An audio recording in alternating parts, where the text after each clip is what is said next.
सगळं तुझंच बरोबर आहे. माझं बरोबरच आहे. मग मी तेच सांगतो तुझं सगळं बरोबर आहे. डॅश डॅशला नाही घाबरत. आता एक जणाची कमेंट आली आम्हाला, व्हेरी गुड बघ आमची चिव काय छान वाटतं तुला काय. एक जणाची कमेंट आली की बायको मारते तुला, तू फाशी घे. तर बघ हे कशी हसते. मग काय तुम्ही विचार काय केला? मी नाही कसला विचार काय करत. आपले लय मोठे मोठे स्वप्न येतात कळलं का. असला विचार नाही करत आपण फालतू. हो दादा असं काय पण सांगू नका.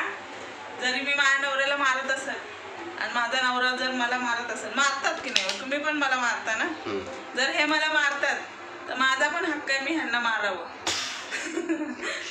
बरोबर की नाही. बायांनो तुम्ही सांगा जरा ही काय म्हणती, पटतंय का हे. मार नुसतं म्हणजे काय फक्त लेडीजने मार खाऊन घ्यायचा काय हे ठेका घेतलाय का? हा ठेका घेतलाय का लेडीजने मार खाऊन घ्यायचा? आजकाल कोण नाही कोणाचा मार खाऊन घेत. आणि मारते तर मी का विनाकारण नाही मारत. त्यांना पण माहिती आहे ते मला चिडवून देतात. त्याच्यामुळे मी मला राग आला की मी 1-2 सटके असे प्रेमाने मारते. प्रेमाने होतं काय मागच्या व्हिडिओ बघा जाऊ प्रेमाने. मग तुम्ही मला चिडवून देता ना. मी खूप शांत आहे पण कधी कधी ह्या मला इतके चिडवून देतात. जर इतकाच प्रॉब्लेम असता आम्हाला दोघांना एकमेकांपासून तर आजच्या घडीला आम्ही सोबत नसतो. आहे की नाही माऊ? असतो का सोबत? असे काय कमेंट करू नका फाशी बिशी घ्यायची. ते काय सिरियसली होणार नाही. मीच किती वेळा तरी म्हणलंय त्यांना पण त्यांनी काय अजून सिरियसली झाले नाही. तर तुमच्या कमेंटने पण काय ते सिरियस होणार नाही. अशा डेंजर कमेंट काय तुम्ही करत जाऊ नका. असा सीन आहे, डेंजर सीन आहे हा. तिला बाहेर काढतो, पहिली बाहेर काढ, तिला पहिली बाहेर काढ. मला सर्कस सीटला मी वागे. तर आपले भरपूर मोठे मोठे स्वप्न आहेत. तर त्याच्यामुळे आपण अशा पद्धतीने असलं कुठलंच डिसिजन घेत नसतो.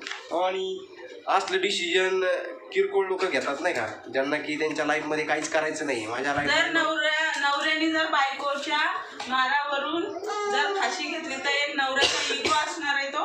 आणि त्याच्यामध्ये तो स्वतःच लॉस करून घेईल.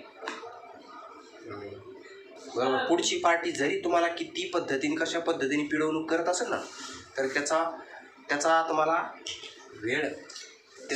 वेळ आल्यानंतर सांगतो मी नंतर. ते वेळ आल्यानंतर तुम्हाला त्याचं उत्तर देणं गरजेचं असतं कळलं का. तर मी भेट नाही कोणाला, मी वेळ आल्यानंतर उत्तर देईन हिला पण. समजलं का? काय उत्तर देणार मला? देईन मी माझं काय असेल ते उत्तर देईन. तर वेळ आल्यानंतर मी देईन उत्तर. तर मी असं काय टेन्शन घेत नाही. आता मी त्या दिवशी थोडंसं बसला चटका मला जरा जोरात.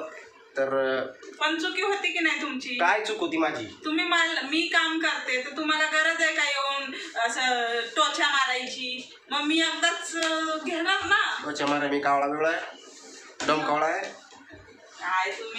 तुम्ही बघा आधी स्वतःचे व्हिडिओ. बरं ठीक आहे काय हरकत नाही. तुटलं फाटलं बरं काय ते काय करतात माहितीये का, व्हिडिओ शूट करतात आणि मला नाही ते बोलतात आणि मी पण त्यांना मग नाही ते बोलून मोकळे होतात. मग ते बोललेले आहेत ना सगळं एडिट करणार, क्रॉप करणार आणि मी जे नाही बोलले तेवढंच टाकणार. म्हणजे हा माणूस आहे ना मलाच माहिती आहे कसा. आणि आपला नवरा कसा आहे ते फक्त बायकोला माहिती असतं. आणि बायकोला नवऱ्याला पण बायको माहित असते का? समजलं ना. मी कुठे बोलते नाही माहिती पण सांगते मी तुम्हाला. तुम्ही काय करता, तुम्ही जे बोलता ते सगळं क्रॉप करून टाकता. काय नाही क्रॉप करत, जे रिअल असतं ते टाकतो मी.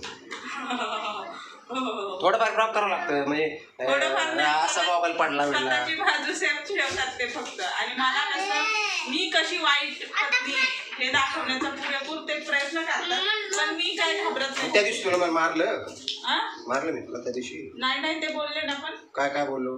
लॉजिकली बोललो ना मी. काय नाही 5,000 रुपये लागतात का तुला जायला? पण मी मागितलंच नाही तुम्हाला. मागितलं पार्टी चेंज केली भाई. मला नाही बोलायचं इथून पुढे. बस मला बोला. पार्टी चेंज केली 5,000 रुपये मिळत होते जायला. मी एवढा काय जागीरदारी मी. मला माहितीये मी कुठं जाते का त्यासाठी. जाते का कुठं. आता माझ्या मैत्रिणीचं कोकणात लग्न होतं. गेली का मी? नाही गेली.